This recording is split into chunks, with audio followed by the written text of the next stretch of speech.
জানেন আমি কে? আমার বাবা এই বিশ্ববিদ্যালয়ের অনেক প্রভাবশালী সদস্য। 3 দিনের মধ্যে আপনি টাকা নিজে দিয়ে দিয়েছেন। রাইসু, তুমি জানো তুমি কার সামনে দাঁড়িয়ে কথা বলছো? আমাকে মনে হয় আগে ক্যাম্পাসে কোথাও দেখো নাই। দেখেছি, পুরো ক্যাম্পাসের মধ্যে চাঁদাবাজি আর সন্ত্রাসী করে বেড়ান, প্রায় দেখেছি। রেনু, আমার তোমাকে ভালো লাগে। এই পৃথিবীতে যদি ভালোবাসা বলে কিছু থাকে তাহলে আমি তোমাকে ভালোবাসি। তোমার বাবা এই ভার্সিটির মিনিমাম 20 জন ছেলে থেকে 5 লাখ টাকা করে নিচে শুধুমাত্র চাকরি দেবার নাম করে, কিন্তু না, কাউকে কিন্তু সে চাকরি দেয়নি। বরং সেই ছেলেগুলো যখন টাকা ফেরত চাইছে তখন তোমার বাবা হুমকিও দিচ্ছে।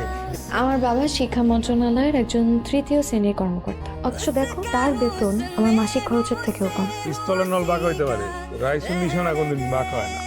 যে কোনো মেয়ে আপনার জন্য নাম লেখুক বা হাত কাটুক, যাই করুক না কেন, আমি বাদে আপনি আর কোনো মেয়ের দিকে তাকাতে পারবেন না। আমি নিজের হাতে তোমার জন্য গরম গরম ভুনা খিচুড়ি বানিয়েছি। আমার মায়ের পর সবথেকে সুন্দর মানুষ। আমি রাইসুকে অনেক ভালোবাসি।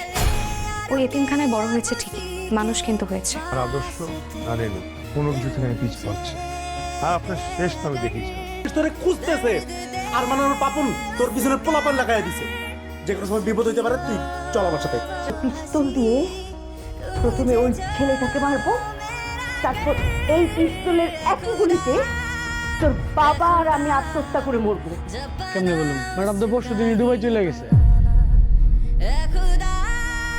দুবাই চলে গেছে মানে?